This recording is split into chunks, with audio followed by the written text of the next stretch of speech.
2023년 신년 특별 새벽 기도의 넷째 날 사도신경으로 우리의 신앙을 고백합니다.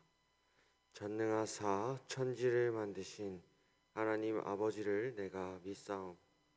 그 외아들 우리 주 예수 그리스도를 믿사오니 이는 성령으로 잉태하사 동정녀 마리아에게 나시고 본디오 빌라도에게 고난을 받으사 십자가에 못 박혀 죽으시고 장사한 지 사흘 만에 죽은 자 가운데서 다시 살아나시며 하늘에 오르사 전능하신 하나님 우편에 앉아 계시다가 저리로서 산자와 죽은 자를 심판하러 오시리라. 성령을 믿사오며 거룩한 공회와 성도가 서로 교통하는 것과 죄를 사하여 주시는 것과 몸이 다시 사는 것과 영원히 사는 것을 믿사옵나이다. 아멘. 함께 찬송가 258장 부르시고 진이권 장로님께서 우리를 대표해서 기도해 주시겠습니다.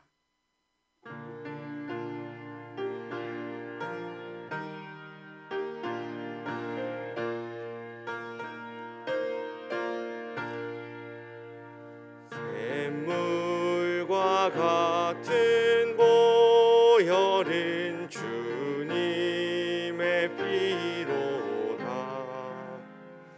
보혈의 죄를 씻으면 정하게 되겠네.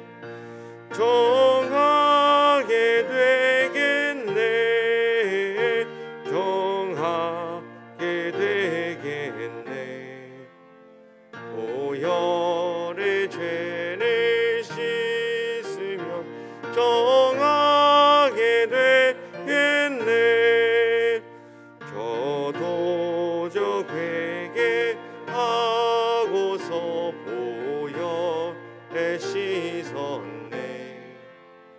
저도 저 같은 이 몸도 죄 씻기 원하네.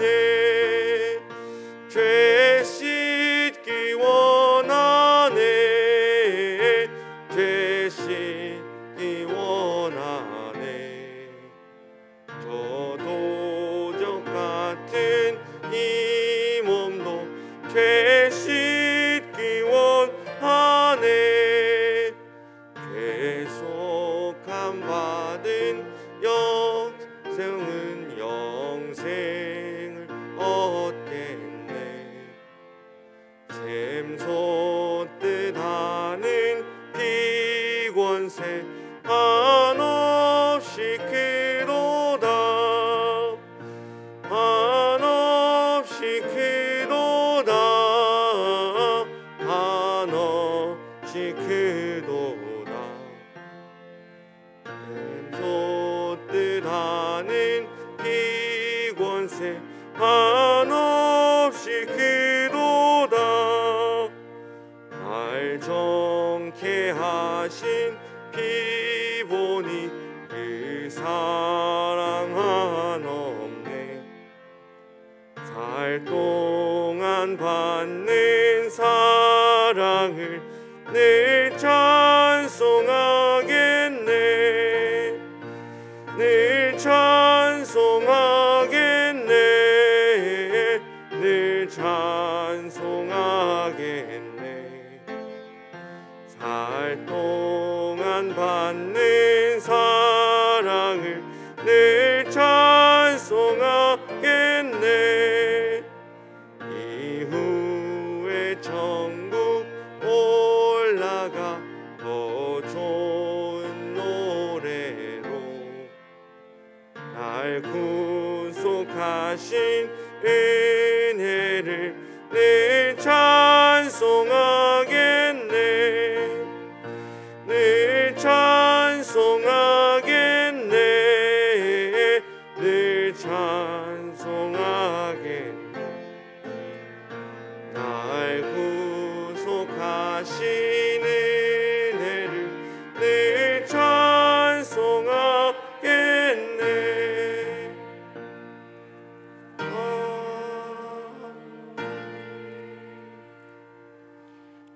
언제나 우리들의 삶의 주관자가 되시는 하나님, 지난밤도 편안한 안식을 주시고 신년 특별 새벽기도의 넷째 날 주임자리에 인도하여 주시니 감사합니다. 저희들의 경배를 받아 주시옵소서. 올 한 해에도 주님 한 분만으로 만족하는 저희들의 삶이 되게 하옵소서. 삶 속에서 예배와 기도와 찬송과 섬김이 습관화되게 하시옵소서. 우리 모두가 바른 길로 살 수 있도록 인도하여 주시옵소서. 하나님을 믿는 저희들의 삶을 보고 세상 사람들이 늘 감동받게 하옵소서.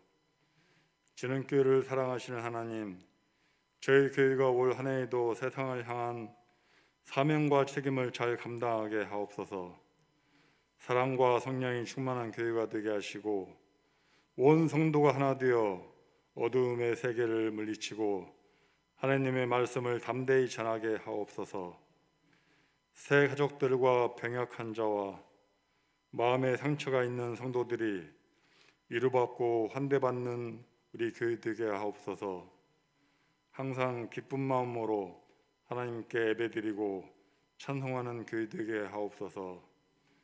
다임 목사님과 모든 교역자들 성령 충만함을 주시사 목양과 사역을 잘 감당하게 하옵소서. 이 시간 다임 목사님 말씀 전하실 때 성령 충만함을 주시사 듣는 우리 성도들 은혜 받고 육신과 마음의 병이 치유되는 역사가 있게 하옵소서. 예배를 돕는 모든 봉사자들 하늘의 신령한 복을 내려 주시옵소서. 예수님의 이름으로 기도드립니다. 아멘.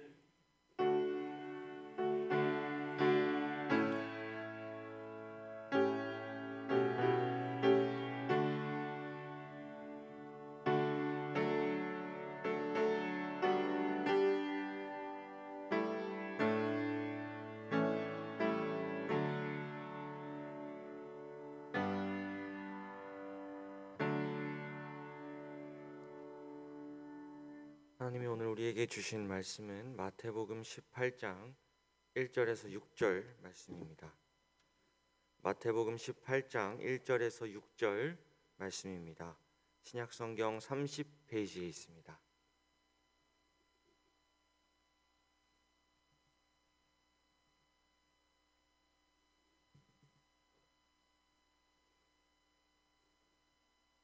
마태복음 18장 1절에서 6절 말씀입니다. 다 찾으신 줄로 알고 제가 봉독해 올리겠습니다. 그때의 제자들이 예수께 나와 이르되 천국에서는 누가 크니이까? 예수께서 한 어린아이를 불러 그들 가운데 세우시고 이르시되 진실로 너희에게 이르노니 너희가 돌이켜 어린아이들과 같이 되지 아니하면 결단코 천국에 들어가지 못하리라. 그러므로 누구든지 어린아이와 같이 자기를 낮추는 사람이 천국에서 큰 자니라. 또 누구든지 내 이름으로 이런 어린아이 하나를 영접하면 곧 나를 영접함이니 누구든지 나를 믿는 이 작은 자 중 하나를 실족하게 하면 차라리 연자 맷돌이 그 목에 달려서 깊은 바다에 빠뜨려지는 것이 나으니라. 아멘.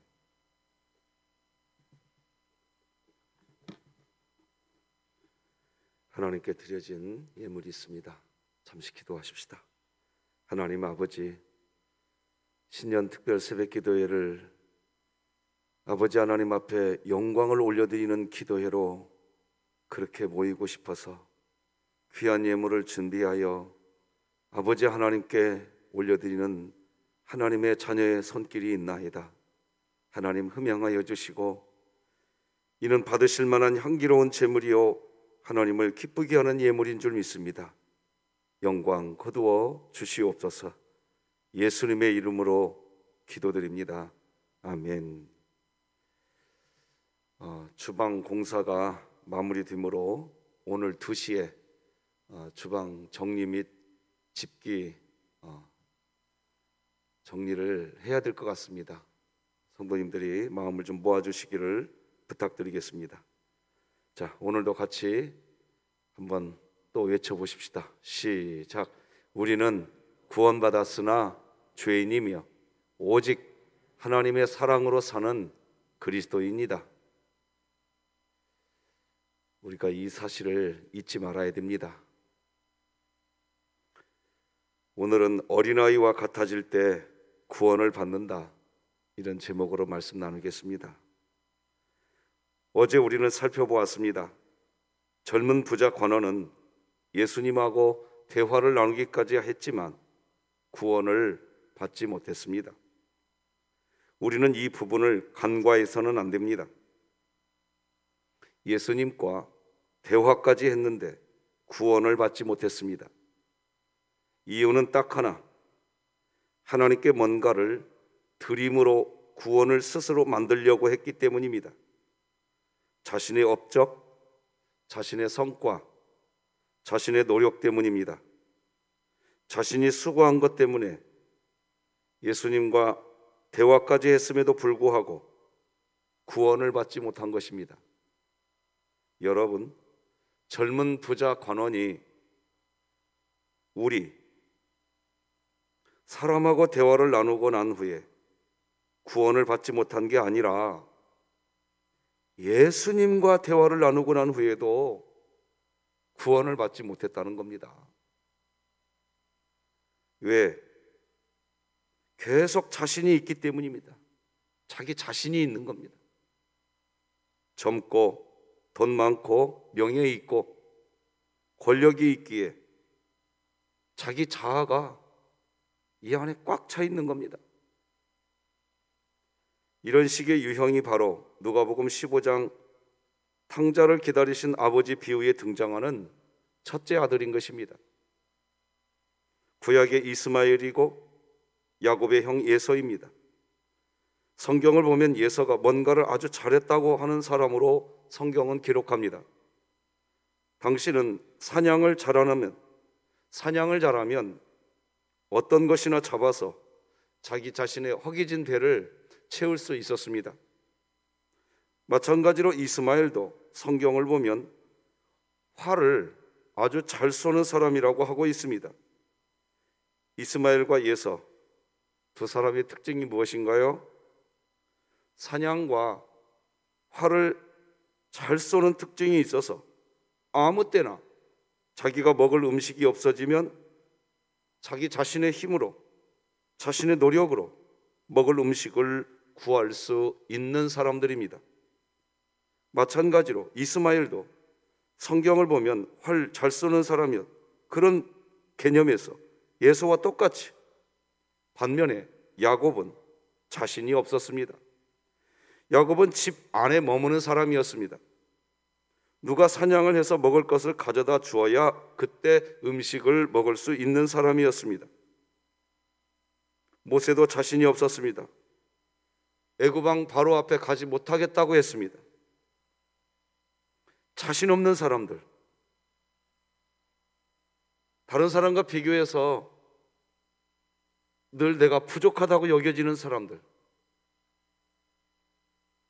이 세상에서는 그런 사람들을 루저라고 이야기합니다. 실패자라고 이야기하고 나약한 사람이라고 이야기합니다. 그런데 가만히 한번 주변을 살펴보십시오. 도대체 자기가 다 가지고 있고 자기가 완벽하게 모든 조건을 다 채우고 있는 사람이 이 세상 누가 있을까요? 사실은 다 부족한 사람들입니다. 사실은 다 부족한 사람들인데 하나님 앞에 갔을 때, 그리고 이 세상의 삶을 살아갈 때 부족하니까 나 부족합니다, 나 연약합니다, 이게 필요하다는 겁니다.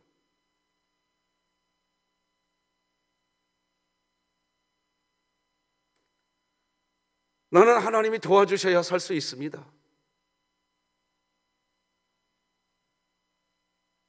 그러고 보면 자신감이 있는 사람, 그런 사람들은 천국 가기 참 어렵습니다. 그렇게 우리는 어린아이가 되어야 됩니다.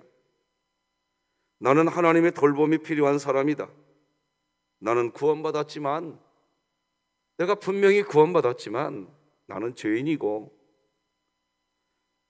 하나님의 도움이 필요합니다. 나는 하나님의 도움이 필요한 사람입니다. 그런 고백이 있어야 됩니다. 다 같이 마가복음 10장 15절 같이 쉬운 성경으로 한번 읽어보겠습니다. 시작. 내가 너희에게 진정으로 말한다. 어린이처럼 하나님 나라를 받아들이지 않는 사람은 결코 그곳에 들어가지 못할 것이다. 어린아이 같이 하나님 나라를 받아들이지 않는 사람은 천국에 가지 못한다는 겁니다.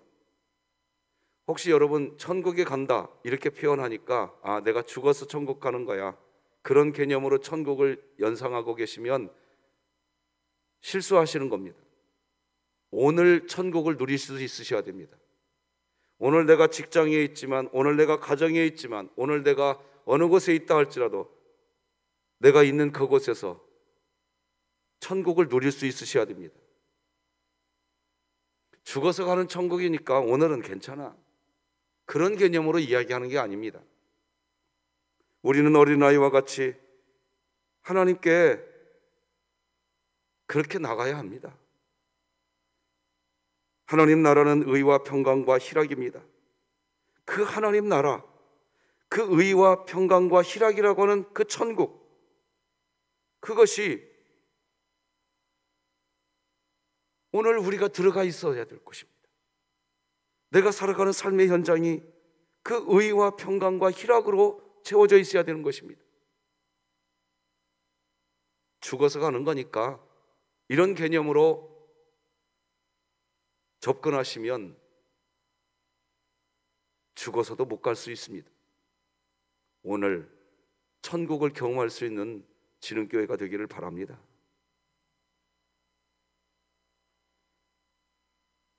어린아이들에게 뭔가 좋은 것을 주면 아이들은요, 이상한 눈을 뜨고 이렇게 말하지 않습니다.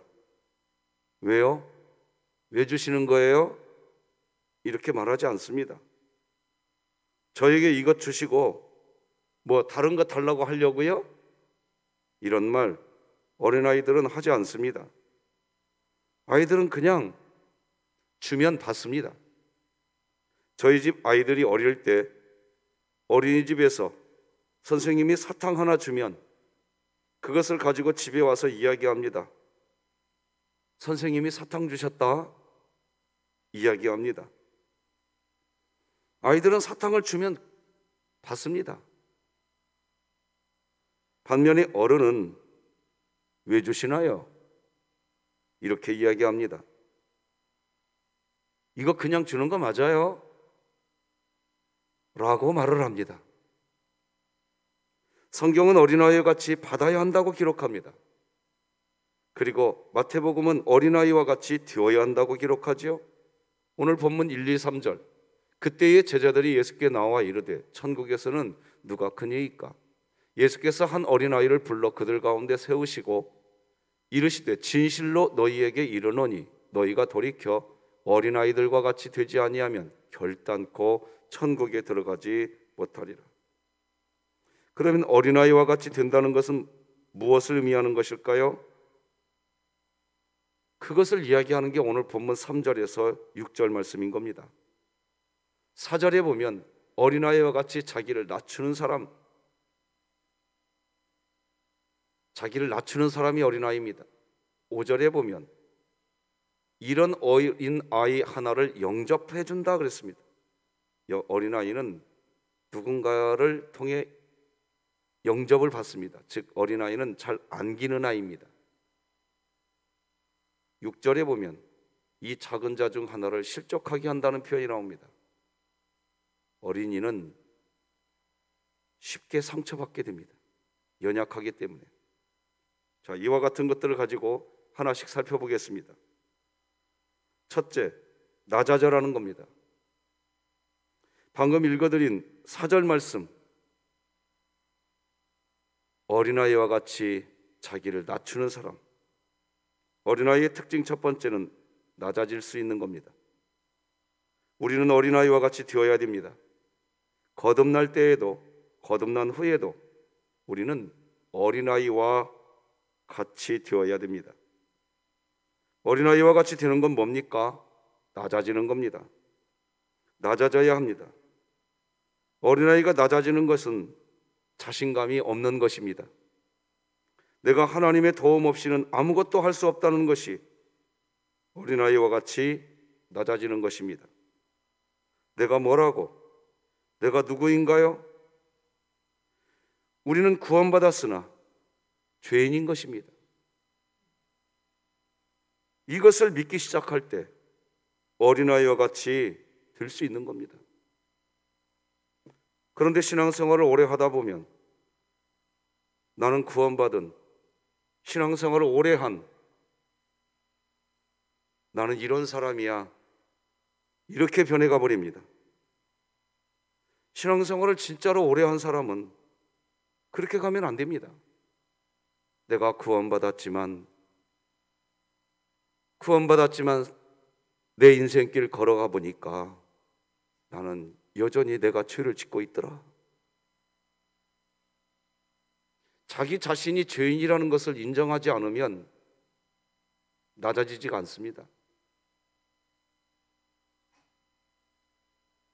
이게 문제겠지요.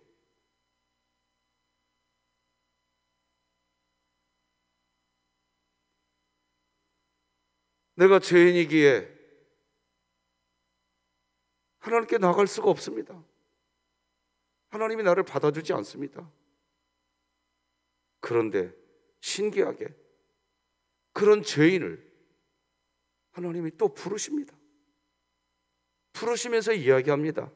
얘야, 나 의인 부르러 오지 않았어. 죄인 부르러 왔어.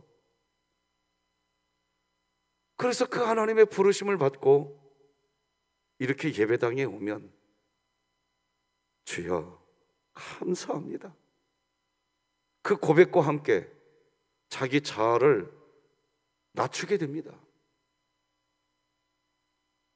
내가 오늘도 여기 올 수 있었던 것은 나의 어떠함이 아니라, 실력이 아니라, 내가 이 교회에서 세운 내 성과가 아니라, 내 업적이 아니라 하나님의 은혜였구나. 하나님의 사랑이었구나. 낮아지는 것입니다. 두 번째, 어린아이의 특징을 이야기하는데 어린아이와 같이 영접하라고 하는 말씀이 나옵니다. 오늘 본문 5절에 이렇게 기록하지요. 또 누구든지 내 이름으로 이런 어린아이 하나를 영접하면 곧 나를 영접한다. 영접한다는 게 뭡니까? 여기 어른이 한 명 있습니다. 어른이. 근데 여기 어린아이가 있는 겁니다. 어른이 어린아이를 영접해 주는 겁니다. 아가야 이리 와라 할 때 아기는, 여러분 아기를 볼 때요, 잘 안기는 아기, 그 아기가 더 사랑을 받더라고요. 아가야 이리 온 할 때 고개 돌려버리는 아기들이 있습니다. 근데 아가야 이리 와봐 하면 아 하면서 기어서 오라고 부른 그 어른을 향해 기어가는 아이가 있습니다.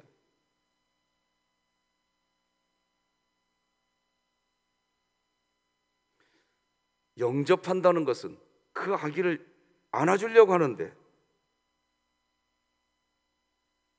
어떤 아기는 고개를 돌려버리는 아기가 있고 어떤 아기는 활짝 웃으면서 안아주겠다고 하는 사람을 향해 기어가는 사람이 있습니다. 아기가 있습니다. 어린아이와 같다는 건 뭡니까? 나 좀 안아주세요. 하나님, 나 좀 안아주세요. 오늘 이 새벽 그 고백이 있기를 바랍니다. 그런데요, 신앙생활을 오래 하다 보면요, 하나님, 나 좀 안아주세요. 이게 아니라 하나님, 내 성과 좀 보세요. 이 교회에서 쌓은 내 업적 좀 보세요.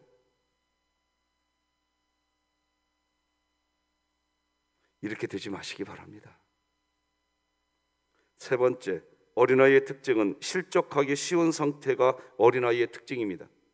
성경이 그렇게 말을 합니다. 6절 다 같이 읽어보십시다. 시작. 누구든지 나를 믿는 이 작은 자 중 하나를 실족하게 하면 차라리 연자 맷돌이 그 돌에 달려서 깊은 바다에 빠뜨려지는 것이 나으니라. 왜 갑자기 나를 믿는 이 작은 자 중 하나를 실족하게 한다는 얘기를 할까요? 어린아이는 쉽게 상처받습니다. 여러분, 저는 목회할 때 왜 우리 목사님 저렇게 설교하나 상처받으시나요? 상처받을 수밖에 없는 게 우리들입니다. 어린아이가 되어 계시니까 그럴 수 있습니다. 상처받습니다. 우리는 상처받습니다. 그래서 어린아이의 특징은 뭐라고 했습니까? 안기는 거라고 했습니다. 예수님께서 하나하나 어린아이를 데려다가 안아주셨다는 표현이 성경에 등장합니다. 마가복음 9장 36절 같이 읽어볼까요? 시작. 이런 어린아이 하나를 데려다가 그들 가운데 세우시고 안으시며 제자들에게 이르시되. 안아주십니다. 마가복음 10장 16절도 이렇게 기록합니다. 그 어린 아이들을 안고 그들 위에 안수하고 축복하시니라. 안아주십니다. 왜 안아주시는가라고 했더니 이유가, 예수님이 왜 어린아이들을 보면 자꾸 왜 안아주실까요? 어린아이들은 쉽게 상처받기 때문입니다. 그래서 보여주시는 겁니다. 자꾸 안아주시는 겁니다. 쉽게 상처받는 존재니까 자꾸 안아주십니다.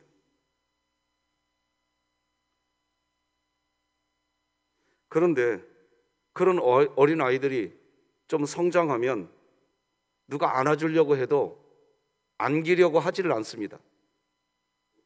자기 힘으로 살려고 합니다. 점점 사춘기가 오면 안아주려고는 부모님을 향해서 아 뭐야 귀찮게 이렇게 말을 합니다. 안기려고 하질 않습니다. 어린아이처럼 자신감이 없고 무섭고 하나님께 안기고 싶어하는 존재, 그런 그리스도인이 되시길 바랍니다. 그래야 또 하나님이 안아주시는 것입니다. 시편 147편 6절에는 이런 말씀이 나옵니다. 여호와께서 겸손한 자들을 붙드시고 악인들은 땅에 엎드러뜨리시는도다. 여기 겸손한 사람이 나옵니다. 바로 어린아이와 같은 사람입니다. 나 좀 안아주세요. 아가야 이리 와봐 안아줄게. 네 하고 안길 수 있는 사람, 그 사람을 붙들어 주신다고 기록하는 것입니다. 그런데 악인은 땅에 엎드러뜨리신다고 하십니다. 사무엘상 15장을 보면 하나님은 사무엘을 통해서 사울에게 명령하십니다. 너희가 그것을 점령하면 모든 것을 다 불태워서 없애버려라, 다 죽여버리라, 그런 명령하시지요. 그런데 사울이 그렇게 하지 않습니다. 점령을 하고 난 뒤에 그 중에 있는 좋은 것들을 없애지 않습니다. 그리고 뭐라고 말합니까? 나는 이것을 하나님께 드리겠다, 뭐 이런 식의 표현을 합니다. 그때 하나님은 사울에게 왜 하나님의 말을 듣지 않느냐라고 꾸중하십니다. 그랬더니 사울이 뭐라고 얘기합니까? 하나님, 저는 하나님께 드리려고 한 거예요. 하나님은 다 아십니다. 사울이 하나님을 위해서 뭘 드리려고 했던 것이 목적이 아니라 사울 자신의 눈에 좋아서 그래서 남긴 것, 하나님은 이미 알고 있습니다. 사무엘상 15장 22절에 이런 말이 나옵니다. 사무엘이 이르되 여호와께서 번제와 다른 제사를 그의 목소리를 청종하는 것을 좋아하심같이 좋아하시겠나이까? 순종이 제사보다 낫고 듣는 것이 순양의 기름보다 나으니. 자, 여러분 여기 보면 순종이라는 단어가 나오고 제사가라는 단어가 나옵니다. 제사는 뭐냐? 인간이 하나님께 드리는 겁니다. 인간이 하나님께 드리는 거예요. 그럼 순종은 뭡니까? 우리가 기독교에서 순종을 정확하게 이해할 필요가 있습니다. 순종은 하나님께 안기는 겁니다. 안기는 거예요. 자, 봐보세요. 하나님께서 얘야 이리 와봐. 와야 됩니다. 얘야 여기 있는 이 물건을 좀 저쪽으로 좀 옮겨줄래? 하나님이 그렇게 명령했다고 해봅시다. 그럼 하나님이 여기 그렇게 명령하실 때 여기 있는 물건을 저쪽으로 옮기는 순종을 했다는 건 뭡니까? 우리가 기독교 순종을 이야기할 때 그 일에다가 초점 맞추면 일입니다. 그것도 마찬가지. 그 일을 통해서 내가 하나님께 뭘 드린다고 생각합니다. 아닙니다. 저는 그렇게 생각하지 않습니다. 제가 목회하면서 새벽 예배 이렇게 단상에 올라서 설교하는 것을 저는 일이라고 생각해 본 적이 없습니다. 내가 하나님께 안기는 시간이라고 저는 생각하고 있습니다. 왜? 하나님이 저에게 야 박 목사야 네가 진흥교회 단상에서 설교해라, 저에게 주신 특권 아니겠습니까? 근데 제가 이것을 통해서 저는 무슨 생각을 갖고 살아가느냐? 이 시간이 하나님께 안기는 시간이라고 저는 그렇게 생각하고 살아갑니다. 여러분은 어떠십니까? 하나님께 안긴다는 게 뭘까요? 기도 시간에 와서는 하나님 나 안아주세요 하고 살아가는 삶의 현장에서 하나님이 우리 안아주시려고 할 때 하나님이 우리를 안아주시는 게 뭘까요? 형통하게 해주시고 건강하게 해주시고 잘되게 해주시고 이런 것들은 저 선왕당 가서 빌어도 그런 똑같은 기도가 똑같더라고요. 나에게 형통해주면 아 하나님 나 안아주셨구나, 나 건강해주시면 하나님 나 건강하게 해주셨구나. 물론 우리도 형통하게 해달라고 건강하게 해달라고 잘되게 해달라고 기도해야 됩니다. 하나님 기도하라고 그랬습니다. 기도해야 돼. 그걸 하지 말라는 게 아닙니다. 여러분 하나님께 우리가 안기는 게 뭘까요? 뭐가 하나님께 안기는 걸까요? 하나님이 나에게 명령한 그 명령, 그 말씀을 듣는 겁니다. 그 말씀 안에 있고 하나님의 말씀이 내 안에 있고 내가 하나님 말씀 안에 있는 건 뭘까요? 안기는 겁니다. 그럼 하나님의 말씀이 내 안에 있고 내가 하나님 말씀 안에 있다는 얘기는 뭘까요? 순종입니다. 기독교 순종은 내가 하나님께 뭘 드리려고 하는 순종이 되시면 드린 만큼 교만해집니다.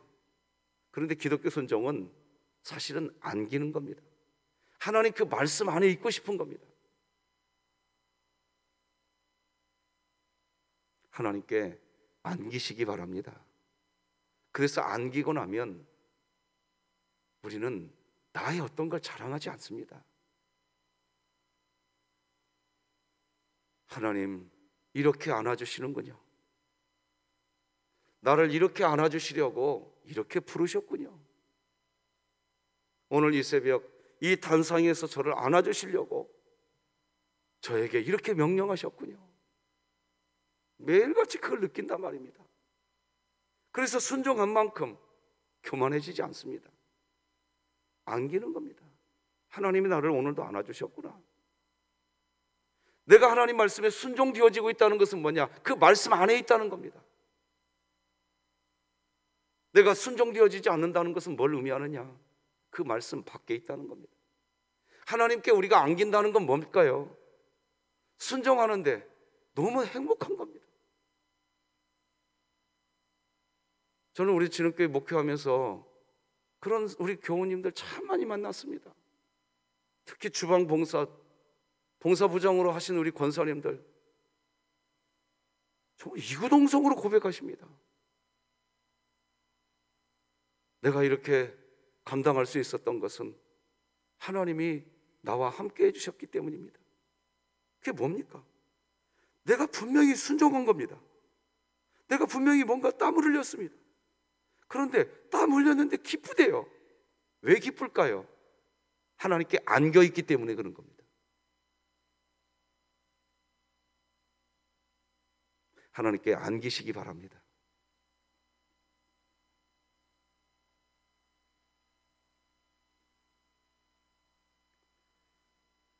우리 다 같이 마태복음 11장 29절 말씀을 같이 한번 읽어볼까요?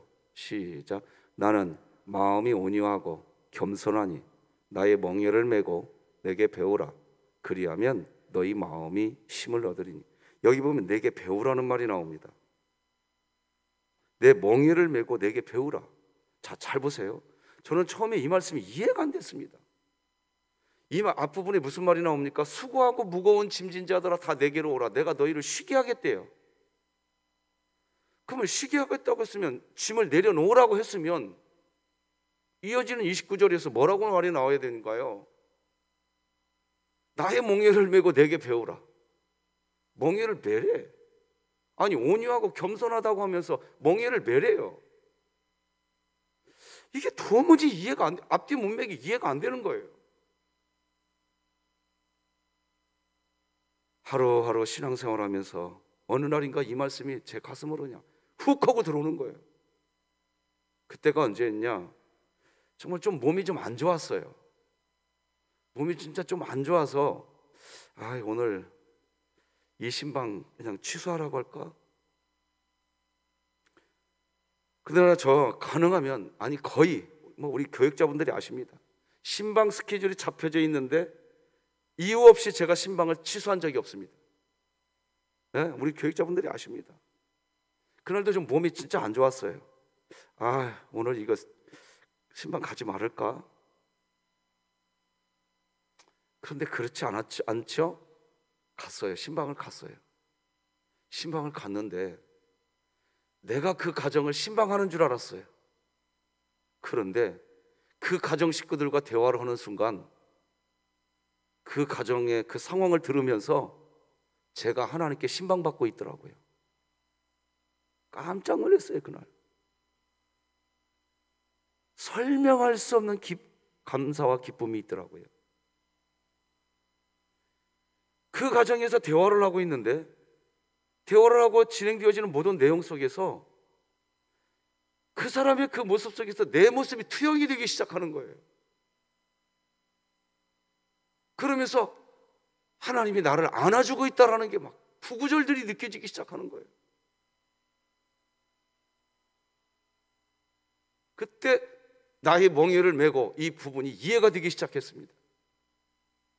신방이라고 하는 오늘 좀 몸이 안 좋으니까 하고 싶지 않은 무슨 멍에처럼 느껴졌습니다. 아주 큰 멍에처럼 느껴졌어요. 그런데 하나님, 오늘도 주님이 명령하신 그 명령 앞에 순종하겠습니다 하고 그 멍에를 맸더니 오히려 내 마음이 더 가벼워지고 내 영혼이 쉼을 얻게 되더라고요. 그때부터 알았습니다. 왜 하나님은 우리에게 자꾸 순종하라고 할까? 여러분, 왜 하나님이 우리에게 순종하라고 할까요? 신기하게 순종하지 않으면 내 영혼이 더 컬컬해져 버리더라고요. 내 영혼이 강팍해져 버리기 시작하고 내 영혼이 화인 맞은 자처럼 딱딱해져 가기 시작하더라고요. 그런데 순종하기 시작하니까 설명할 수 없는 기쁨이 있는 거예요. 그때 알았어요. 순종하라고 한 것은 우리를 안아주시는 것이구나. 믿으시기 바랍니다. 여러분, 어린아이처럼 된다는 건 뭘까요? 첫째, 낮아지라는 겁니다. 둘째, 우리는 상처받기 쉬운 존재입니다. 그러니까 자꾸 하나님께 안아달라고 이야기하십시오. 나 안아주십시오. 하나님, 나 안아주세요. 셋째, 넷째, 어린아이는 하나님의 말씀을 응용하지 않습니다. 어린아이는 시킨 대로 합니다. 사울은 응용하려고 그랬습니다. 좋은 것을 남겼대요. 하나님은 다 처리하라고 했는데 사울은 응용하려고 합니다. 순종이 뭘까요? 응용하면 안 됩니다. 응용해서 더 활용하겠대.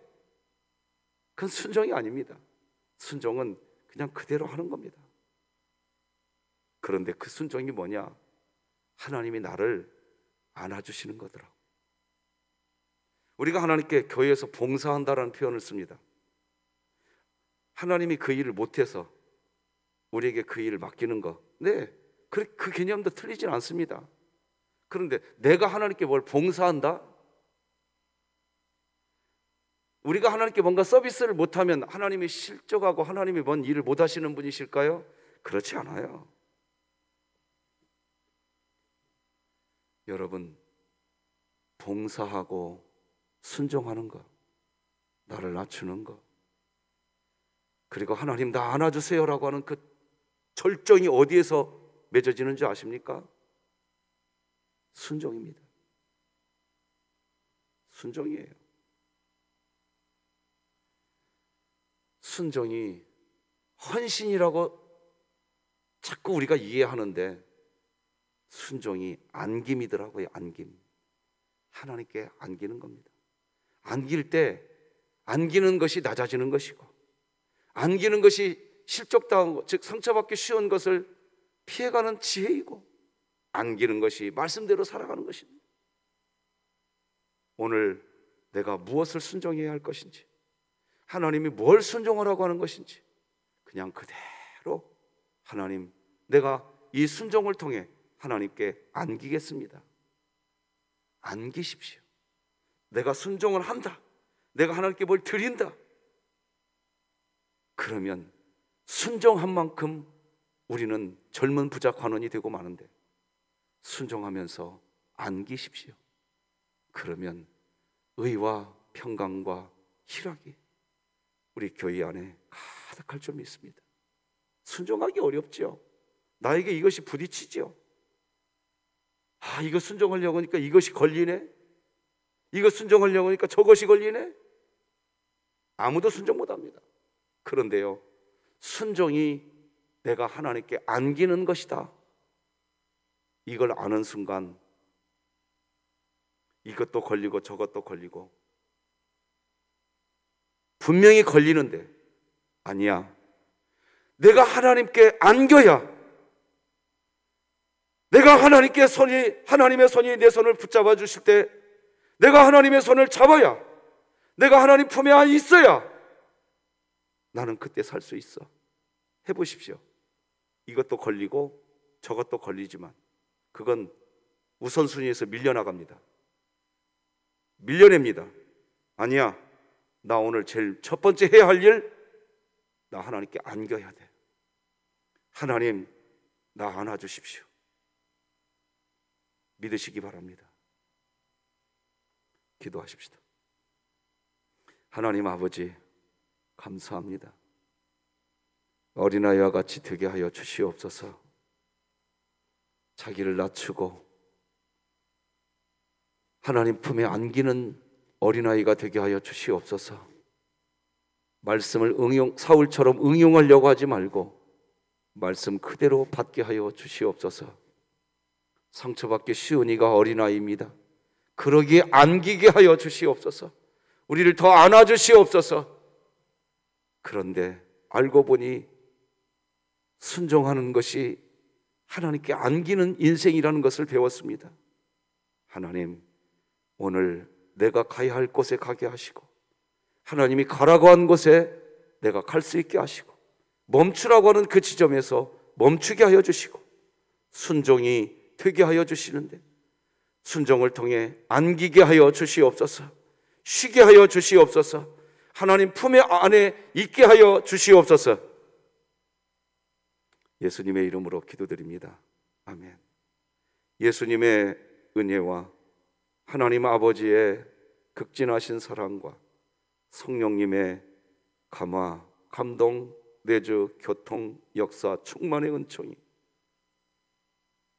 어린아이와 같이 천국을 소유한 삶을 살고 싶어하는 우리 진흥교회 위에 이제로 영원토록 함께할지어다. 아멘.